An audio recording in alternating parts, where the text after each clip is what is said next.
नमस्कार साथियों, आज की क्लास रहेगी एनसीईआरटी साइंस बेस्ड क्वेश्चनों की। उसको आज कवर करने वाले हैं, जिसमें चैप्टर रहेगा ध्वनि तरंग के 100 क्वेश्चन आज हम करने वाले हैं, जो कि प्रीवियस क्वेश्चन या प्रीवियस पेपर लगा लो उसमें पूछे गए हैं। तो करते हैं आज की क्लास स्टार्ट साथियों। फर्स्ट क्वेश्चन है, तरंगों के द्वारा एक स्थान से दूसरे स्थान तक किसका स्थानांतरण नहीं होता है? ऊर्जा का होता है, विक्षोभ का होता है, माध्यम के कण का दूसरे स्थान तक स्थानांतरण नहीं होता है, एक स्थान से दूसरे स्थान तक। क्वेश्चन नंबर 2 है, द्रव या पदार्थ जिससे होकर तरंग संचरित होती है वो क्या कहलाता है? तो वो कहलाता है माध्यम। क्वेश्चन नंबर 3 है, निम्न में से किस एक माध्यम की आवश्यकता है? तो यांत्रिक तरंग है, उसको एक माध्यम की आवश्यकता है। क्वेश्चन नंबर 4 है, निम्न में से किसे माध्यम की आवश्यकता है? रिपीटेड है ये क्वेश्चन, बट इनमें से भी एक चीज ऐसी है जिसको माध्यम की आवश्यकता है, वो है ध्वनि तरंग। इसको भी माध्यम की आवश्यकता है।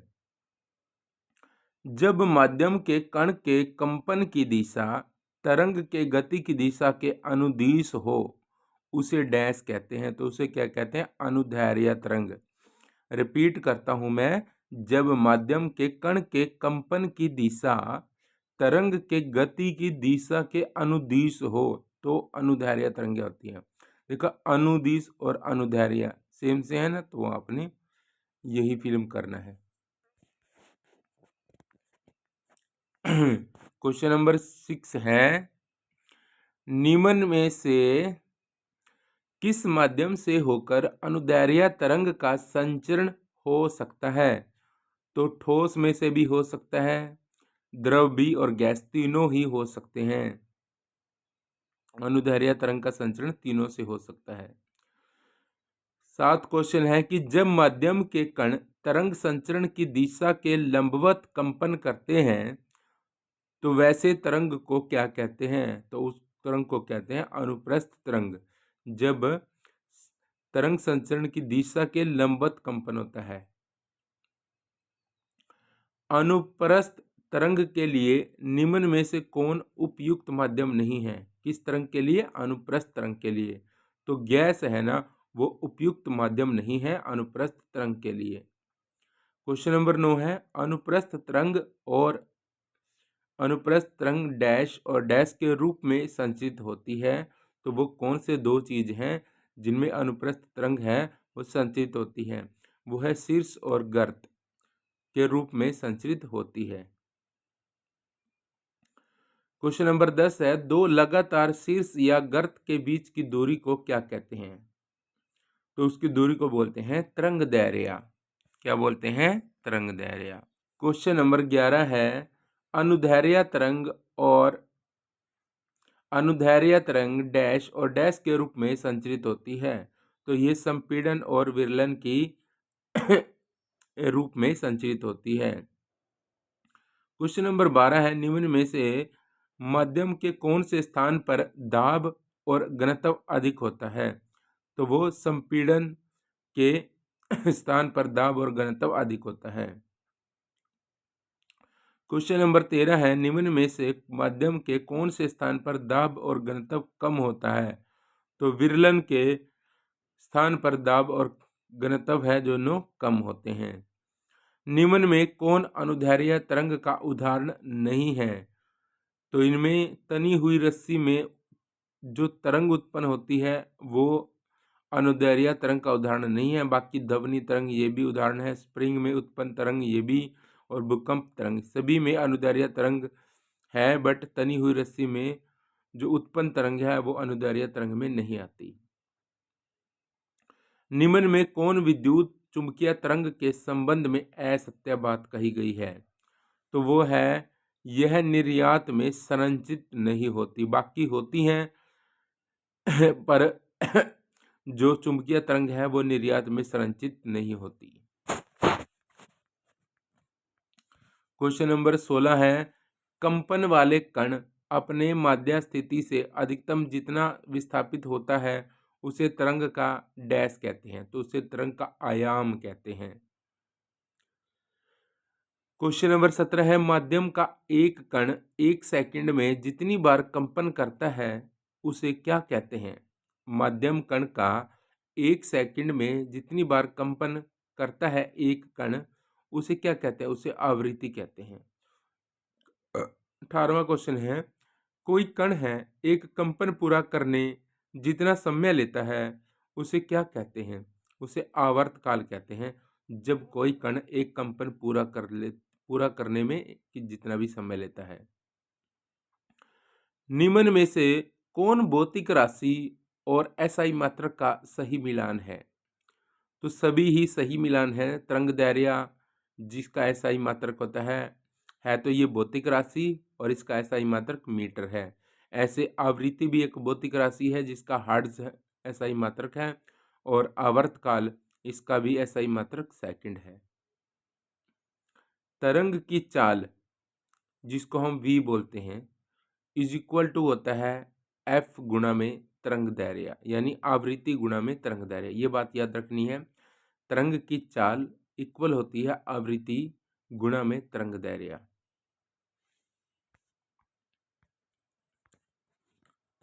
क्वेश्चन नंबर 21 है, किसी तरंग की आवृत्ति है 2k hz और उसकी तरंगदैर्घ्य 35 सेंटीमीटर है, तो तरंग की चाल कितनी है? ये बताना। किसी तरंग की आवृत्ति 2k हर्ट्ज और उसकी तरंगदैर्घ्य 35 सेंटीमीटर है, तरंग की चाल कितनी है? तो तरंग की चाल बनेगी 700 मीटर पर सेकंड। देखो पता क्या है, जो किलो हर्ट्ज है ना उसको हम ना एक जीरो लगा कर ना उसको ख़त्म कर देंगे, उसको करेंगे मीटर पर हर्ट्ज में, तो उसमें 35 से मल्टीप्लाई हो जाएगी तो 700 मीटर पर सेकंड आ जाएगा। ध्वनि उत्पन्न करने वाली वस्तु के लिए अनिवार्य दशा क्या है? तो जो वस्तु का कंपन करना ही अनिवार्य दशा है अगर हमें ध्वनि उत्पन्न करनी है। क्वेश्चन नंबर 23 है, मनुष्यों में वाक ध्वनि उनके डैश के कंपित होने के कारण उत्पन्न होती है। तो जो उनके वाक तंतु होते हैं जब उनमें कंपन होता है तभी वो वाक ध्वनि उत्पन्न होती है। क्वेश्चन नंबर 24 है, वास्तव में ध्वनि संचरण किसका संचरण होता है? वो विक्षोभ का संचरण होता है जो कि ध्वनि का संचरण होता है। निम्न में कौन ध्वनि से संबंधित सत्य है? तो ध्वनि है वह निर्यात में भी संचित होती है, संचरित रहती है। क्वेश्चन नंबर 26 27, किसी उत्सर्जित ध्वनि की आवृत्ति को मस्तिष्क जिस प्रकार अनुभव करता है उसे क्या कहते हैं? उसे तारतव कहते हैं। किसी उत्सर्जित ध्वनि की आवृत्ति को मस्तिष्क जिस प्रकार अनुभव करता है उसे तारतव कहते हैं। कंपन जितनी तीव्रता से होगी आवृत्ति उतनी ही डैश होगी, उतनी ही अधिक होगी। कंपन जितनी शीघ्रता से होगी आवृत्ति भी उतनी ही अधिक होगी। क्वेश्चन नंबर 29 है, ध्वनि की तारतव किस पर निर्भर करती है? तो ध्वनि की जो तारतव है वो आवृत्ति पर निर्भर करती है। क्वेश्चन नंबर 30 है, ध्वनि की आवृत्ति बढ़ने पर उसका तारतव भी बढ़ जाता है। ध्वनि की आवृत्ति बढ़ने पर उसका तारतव क्या होता है? बढ़ जाता है। क्वेश्चन नंबर 31 है यानी 31 है, ध्वनि का वह लक्षण जिसके कारण ध्वनि को मोटा या पतला कहा जाता है को क्या कहते हैं? उसको तारतव ही कहते हैं। इसके बाद क्वेश्चन नंबर 32 है, किसी माध्यम में कुल स्थिति के दोनों ओर अधिकतम विक्षोभ को तरंग का डैश कहते हैं। किसी माध्यम में मूल स्थिति के दोनों ओर अधिकतम विक्षोभ को तरंग का डैश कहते हैं, आयाम कहते हैं। क्वेश्चन नंबर है 33, ध्वनि की तीव्रता किस पर निर्भर करती है? तो ध्वनि की तीव्रता आयाम पर भी निर्भर करती है, स्रोत से दूरी पर निर्भर करती है और माध्यम के घनत्व पर भी क्या करती है? निर्भर करती है। मतलब इसके सभी ऑप्शन क्या रहेंगे? ठीक रहेंगे। 34 क्वेश्चन है कि किसी बिंदु पर ध्वनि की प्रबलता यानी लाउडनेस किस पर निर्भर नहीं करती है? किसी बिंदु पर ध्वनि की प्रबलता किस पर निर्भर नहीं करती? तो आवृत्ति पर निर्भर नहीं करती, स्रोत से दूरी पर भी, माध्यम के घनत्व पर भी और आयाम पर, तीनों पर निर्भर करेगी, पर आवृत्ति पर निर्भर नहीं करेगी ध्वनि की प्रबलता। क्वेश्चन नंबर 35 है, यदि ध्वनि ए की ऊर्जा ध्वनि बी से अधिक है तो किसकी प्रबलता अधिक होती है? तो ध्वनि ए की प्रबलता अधिक रहेगी, क्योंकि ध्वनि ए की ऊर्जा है ना ध्वनि बी से ज्यादा है, इसलिए ध्वनि ए की प्रबलता भी अधिक रहेगी। क्वेश्चन नंबर 36 है, ध्वनि की प्रबलता को हम किससे मापते हैं? तो डेसिबल में मापते हैं ध्वनि की प्रबलता को। क्वेश्चन नंबर 37 है, साधारण बातचीत वाली ध्वनि की तीव्रता लगभग कितनी होती है? तो साधारण बातचीत वाली ध्वनि की तीव्रता होती है वो 30 से 40 डेसिबल होती है। क्वेश्चन नंबर 38 करेंगे, डेसिबल से ऊपर की ध्वनि मनुष्य को पागल कर सकती है। तो 150 डेसिबल से ऊपर की जो ध्वनि होती है वो मनुष्य को क्या कर देती है? पागल कर देगी। क्वेश्चन नंबर 39 है, ध्वनि का स्रोत से दूर जाने पर इसका आयाम कम हो जाता है और प्रबलता भी कम हो जाती है। ध्वनि का स्रोत से दूर जाने पर इसका आयाम भी कम हो जाता है और प्रबलता भी कम हो जाती है। ध्वनि की वह अभिलक्षण जो हमें समान तरतब और प्रबलता की दो ध्वनियों में अंतर करने में सहायता करता है उसे डैश कहते हैं, उसे गुणता कहते हैं। 41 क्वेश्चन है, डैश में भिन्नता के कारण ही हम अपने परिचितों की आवाज को पहचान पाते हैं। तो गुणता में भिन्नता के कारण ही हम अपने परिचितों की आवाज को पहचान ही पाते हैं। 42 क्वेश्चन है कि एकल आवृत्ति वाले ध्वनि को क्या कहा जाता है? तो एकल आवृत्ति वाले ध्वनि को टोन कहते हैं। क्वेश्चन नंबर 43, अनेक आवृत्तियों के मिश्रण से उत्पन्न ध्वनि को क्या कहते हैं? तो अनेक आवृत्तियों के मिश्रण से उत्पन्न ध्वनि को स्वर कहते हैं। तरंग का कौन सा गुण है जो प्रबलता और तारतव को क्रमशः निर्धारित करता है? तरंग का कौन सा गुण है जो प्रबलता और तारतव दोनों को निर्धारित करता है? तो आयाम और आवृत्ति है वही क्या करते हैं? प्रबलता और तारतव को निर्धारित करते हैं। 45 क्वेश्चन है, किसी एकांक क्षेत्रफल से एक सेकंड में गुजरने वाली ध्वनि ऊर्जा को ध्वनि की डैश कहते हैं? तो तीव्रता कहते हैं। 46 क्वेश्चन है, ध्वनि की तीव्रता की एसआई मात्रक क्या है? तो ध्वनि की तीव्रता की एसआई मात्रक वाट पर मीटर स्क्वायर है। 47 क्वेश्चन है, डैश ध्वनि के लिए कानों की संवेदनशीलता की माप है? तो डैश ध्वनि के लिए कानों की संवेदनशील की जो माप है वो है प्रबलता। 48 क्वेश्चन है, 0 डिग्री सेल्सियस पर ध्वनि की चाल कितनी है? तो वह 331 मीटर पर सेकंड।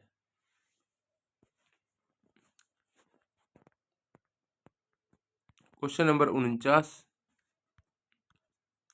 माध्यम का तापमान बढ़ने पर ध्वनि की चाल पर क्या फर्क पड़ेगा? वो भी बढ़ जाएगी। अगर माध्यम का तापमान बढ़ जाता है तो ध्वनि की चाल भी बढ़ जाती है।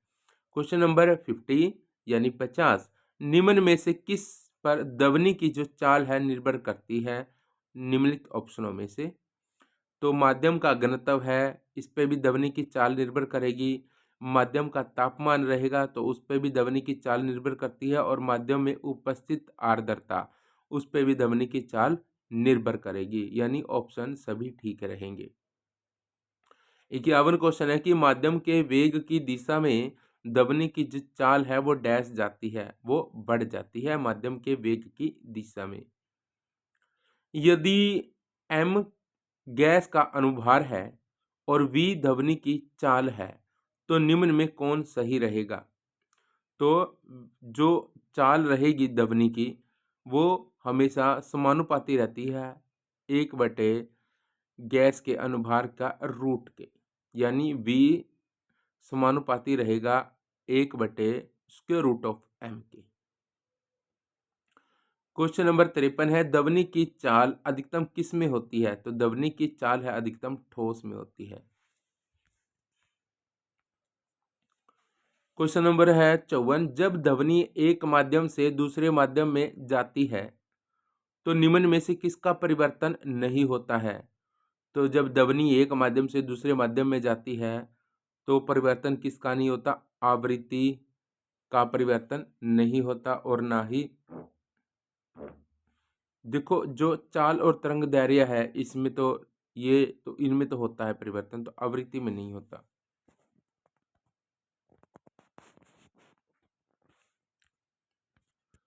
निम्न में से किसमें ध्वनि सबसे तेज चलती है? तो ध्वनि है स्टील में सबसे तेज चलती है। वायु में भी नहीं चलती, निर्वात में और जल में इतनी तेज नहीं चलती जितनी वो स्टील में चलती है। क्वेश्चन नंबर 56 है, निम्नलिखित में से कौन प्राध्वनिक चाल से चलता है? तो प्राध्वनिक चाल से बंदूक से निकली गोली चलती है और जेट वायुयान, ये दोनों ही चीजें क्या चलते हैं? प्राध्वनिक चाल से चलती हैं। 57, जब ध्वनि उत्पादक स्रोत ध्वनि के चाल से अधिक तेजी से गति करती है तो वायु में प्रघाती तरंगे उत्पन्न होती हैं, जिससे एक प्रबल ध्वनि उत्पन्न होती है जिसे डैश कहा जाता है। तो उसको बोलते हैं ध्वनि भूम। देखो अगर आप वीडियो देखते हो तो विमल अवस्थी के अनुसार प्रकाश के तरह ध्वनि भी परावर्तन के नियमों का पालन करती है। क्या आप इस बात से सहमत हैं? तो कमेंट करके बताएं।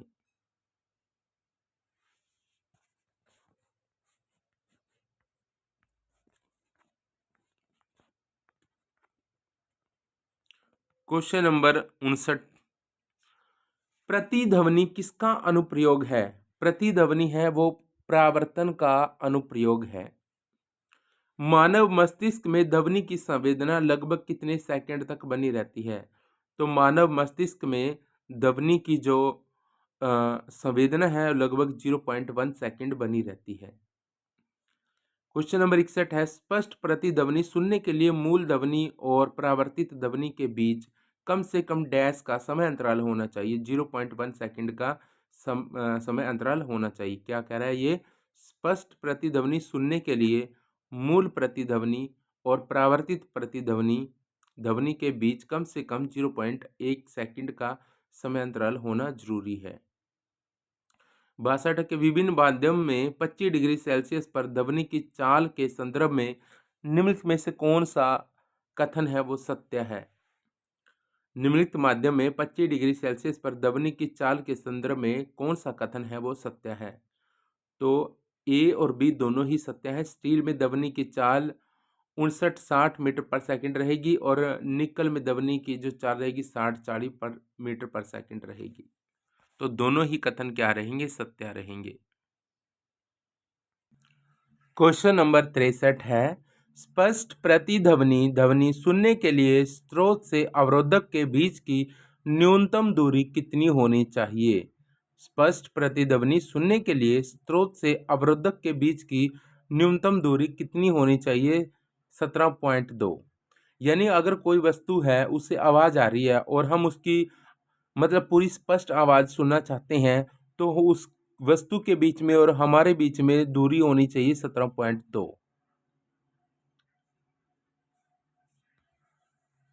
नेक्स्ट क्वेश्चन पर चलते हैं। नेक्स्ट क्वेश्चन है, कोई प्रतिध्वनि 3 सेकंड बाद सुनाई देती है। यदि ध्वनि की चाल 342 मीटर पर सेकंड हो तो स्रोत और परावर्तक सतह के बीच की दूरी कितनी होगी? तो स्रोत और जो परावर्तक सतह है उनके बीच की दूरी 513 मीटर रहेगी। अगर कोई प्रतिध्वनि 3 सेकंड बाद सुनाई देती है और यदि ध्वनि की चाल 342 मीटर पर सेकंड है तो स्रोत और परावर्तक सतह के बीच की दूरी है वो 513 मीटर रहेगी। क्वेश्चन नंबर 65 है, ध्वनि का बारंबार परावर्तन क्या कहलाता है? तो ध्वनि का जो बारंबार परिवर्तन है वो अनुसरण कहलाता है। क्वेश्चन नंबर 66 है, डैश को कम करने के लिए सभा भवन की छतों और दीवारों पर ध्वनि की अवशोषक पदार्थ जैसे संपीड़ित फाइबर बोर्ड, खुरदरे प्लास्टर या पर्दे लगे होते हैं। किसको कम करने के लिए लगा होते हैं? वो लगे होते हैं अनुरणन को कम करने के लिए लगे होते हैं। क्वेश्चन 67 है, स्टेथोस्कोप में ध्वनि के कौन से गुण का उपयोग होता है? तो स्टेथोस्कोप में ध्वनि के बहुल परावर्तन गुण का उपयोग होता है। 68 क्वेश्चन है, ध्वनि के बहुल परावर्तन के उपयोग के लिए क्या जरूरी है?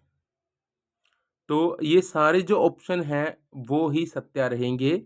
ध्वनि के बहुल परावर्तन के उपयोग के लिए कौन सा कथन सत्य है, ये चीज बतानी है। तो वाद्य यंत्रों को विशेष प्रकार से डिजाइन किया जाता है। एक तो ये होता है बहुल परावर्तन के लिए। कंसर्ट हॉल, सिनेमा हॉल की छतें वक्राकार बनाई जाती हैं ध्वनि के बहुल परावर्तन के लिए, और स्टेथोस्कोप को खास तरह से बनाया जाता है। क्वेश्चन नंबर 69 की तरफ चलते हैं। अच्छा, ये क्वेश्चन है कि समुद्र की गहराई, वायुयान की ऊंचाई और दूर स्थित पहाड़ की दूरी का पता लगाने के लिए ध्वनि के किस गुण का उपयोग किया जाता है? तो वो प्रतिध्वनि गुण है। ध्वनि का जो गुण रहेगा वो रहेगा प्रतिध्वनि गुण। अगर समुद्र की गहराई तक हमें जानना है या उसके बारे में जानना है, वायुयान की ऊंचाई जाननी है और दूर स्थित पहाड़ की दूरी का पता लगाने के लिए हमें प्रतिध्वनि के गुण का उपयोग करना पड़ेगा। 70 क्वेश्चन है, शेर की दहाड़ और मगरमच्छ की बनबनाहट में किसकी तारतम्य अधिक है? तो मगरमच्छ की बनबनाहट की तारतम्य है वो अधिक है। क्वेश्चन नंबर 71 है, मनुष्य में श्रव्यता का परिसर लगभग कितना होता है? यानी मनुष्य किस ध्वनि मतलब ज्यादा से ज्यादा कितनी ध्वनि को सुन सकता है, यानी सुनने का जो परिसर है वो कितना है? वो 20 हर्ट्ज से 20 किलो हर्ट्ज तक रहेगा। 72 क्वेश्चन है, 20 हर्ट्ज से कम आवृत्ति की ध्वनियों को डैश कहते हैं। अब श्रव्य ध्वनि कहते हैं जिनको हम सुन नहीं पाते। 20 किलो हर्ट्ज से अधिक आवृत्ति की ध्वनि को क्या कहते हैं? तो वह प्राश्रव्य ध्वनि या प्राध्वनि। देखो, एक तो प्राश्रव्य ध्वनि है जिसको हम सुन नहीं पाएंगे, और एक है अवश्रव्य ध्वनि जिसको हम सुन नहीं पाएंगे। क्वेश्चन नंबर 74 पे चलते हैं।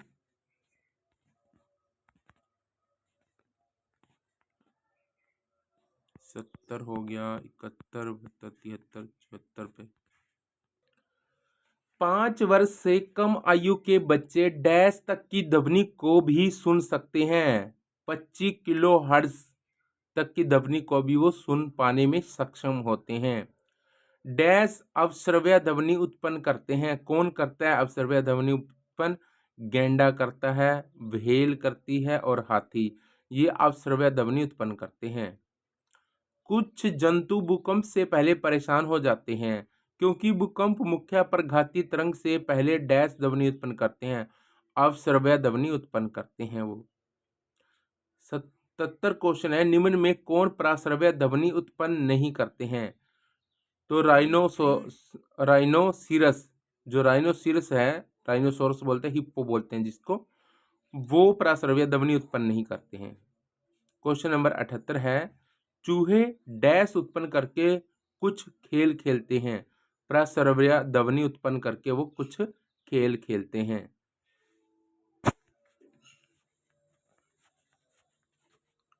क्वेश्चन नंबर है 79, श्रवण सहायक युक्ति यानी हियरिंग एड के संबंध में कौन सा कथन है वो गलत है?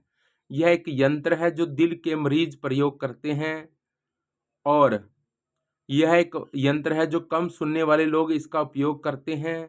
यह ध्वनि को परिवर्तित करता है, या इसमें माइक्रोफोन, एम्पलीफायर और स्पीकर होता है। देखो, इसने क्या पूछा है, श्रवण सहायक युक्ति यानी हियरिंग एड के संबंध में कौन सा कथन गलत है, यानी ऐसी कौन सी शक्ति जो है हम सुन नहीं पाते। यह एक यंत्र है जो कि दिल के मरीज प्रयोग करते हैं।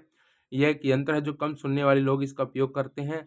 यह ध्वनि को परिवर्धित करता है, और इसमें माइक्रोफोन, एम्पलीफायर और स्पीकर होता है। तो डी ऑप्शन बिल्कुल ठीक है। 80 क्वेश्चन है, प्रादवनी के उपयोग के संबंध में कौन सत्य है? तो धातुओं में दरार का पता लगाने के लिए प्रादवनी के उपयोग में बोला इसने, कौन सा सत्य है? धातुओं के दरार का पता लगाने के लिए प्रादवनी का उपयोग किया जाता है। वायुयान के अवयवों को के साफ सफाई में भी इसका प्रयोग किया जाता है प्रादवनी का, और इको कार्डियोग्राफी में भी प्रादवनी का ही प्रयोग किया जाता है। 81 क्वेश्चन है कि वायुयान की चाल को किस में मापा जाता है? तो वायुयान की चाल को मैक संख्या में मापा जाता है। क्वेश्चन नंबर 82 है, अगर मैक संख्या 5 से अधिक हो तो चाल क्या कहलाएगी? तो चाल अति प्रादवनिक चाल कहलाएगी अगर मैक संख्या 5 से अधिक है तो। 83 क्वेश्चन है, शरीर के आंतरिक अंगों जैसे कि यकृत, पित्ताशय, गर्भाशय, गुर्दे आदि का प्रतिबिंब प्राप्त करने के लिए किसका उपयोग किया जाता है? तो वो प्राश्रव्य ध्वनि का ही प्रयोग किया जाता है।